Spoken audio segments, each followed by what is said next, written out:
Good morning and happy Monday, Impact Athletes. How are we feeling today? I hope you had a wonderful weekend and a great Mother's Day. Whether you're a fur mama or a regular mama, that yesterday was your day, and hopefully you be able to celebrate it with your mom.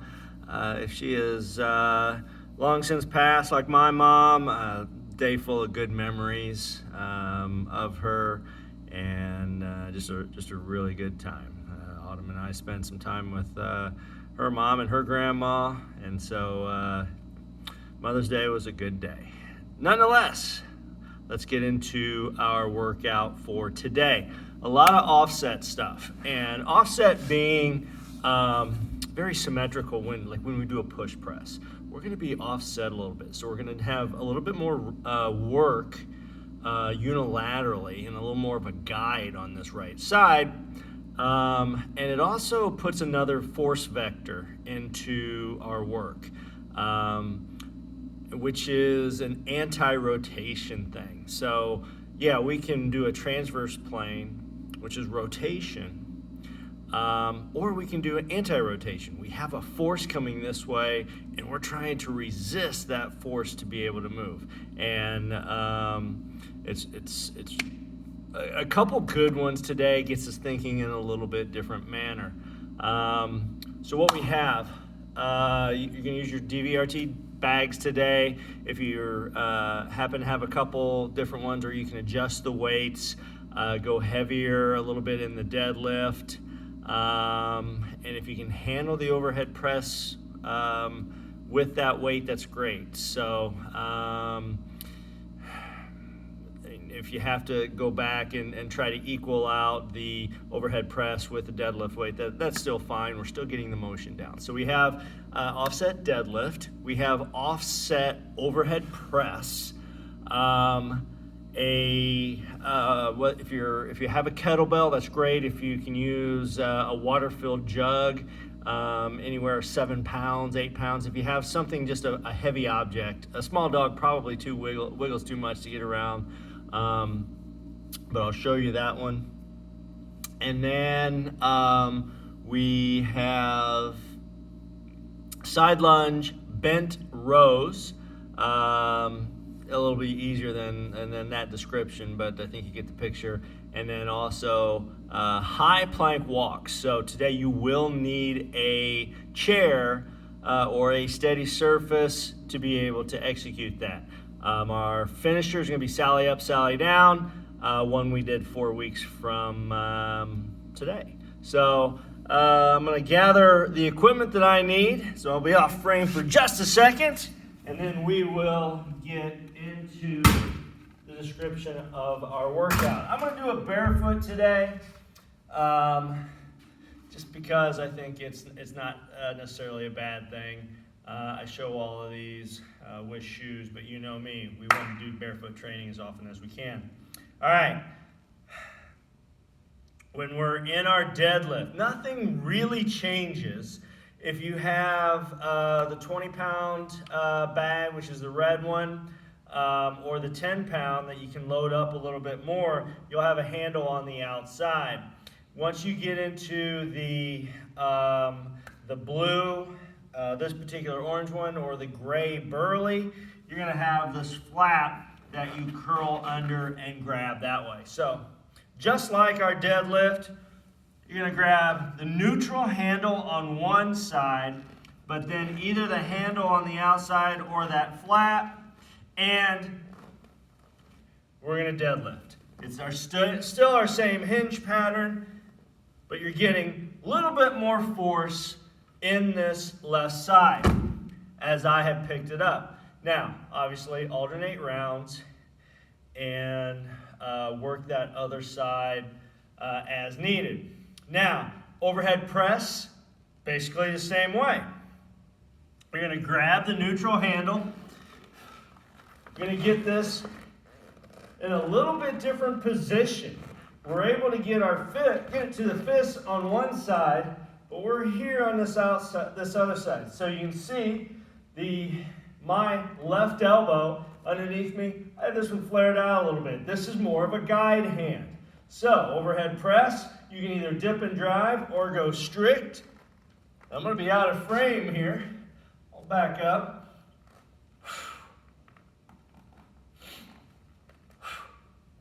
But what's happening is that we get, there again, a little bit more unilateral work. And this side's more of a guide. We're still lifting it a little bit, but this, for me, this left side, as I was grabbing the handle, does more of the work. There again, alternate each each round.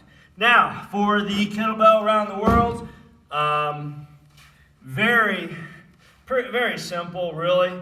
Go bell up, grab the horn. Think about alternating how you get the elbows to the rib cage. As I go to my left ear, this left elbow is into my rib cage. Lifting up and around, I pull the right elbow down.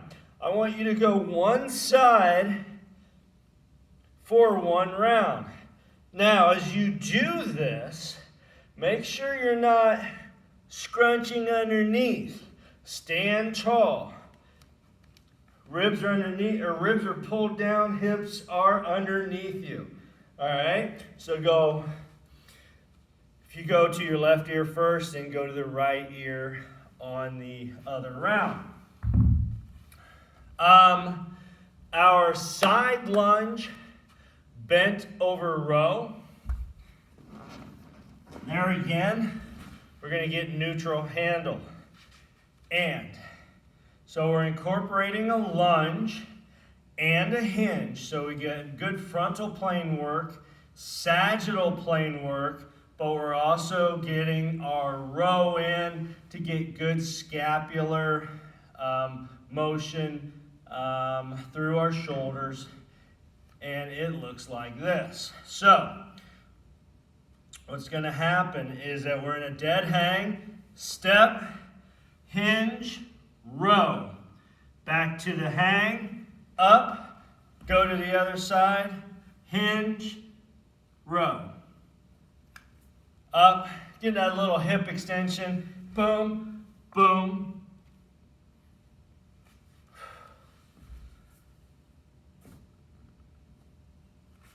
And going back and forth. So there again, you're thinking about pulling the handles apart, setting the shoulders, side lunge, hinge, just like we do in kettlebell, just like we did in the deadlift, row, really good scapular retraction here, back to the hang, back and forth. So the last one, high plank walks. You'll need a chair, need a solid surface. Now don't freak out. I have some regressions for you. I want to show you the one that I'm going to challenge you with. And what that means, we're going to be here, high plank. There again, we're not going to be into our shoulders. Push the face away. For your 30 seconds, I want you to move to the left, back to center, to the right, back to center. Keep on moving back and forth during that 30 seconds. Now, to regress, what we'll do is you're going to be in high plank. You're going to do shoulder taps.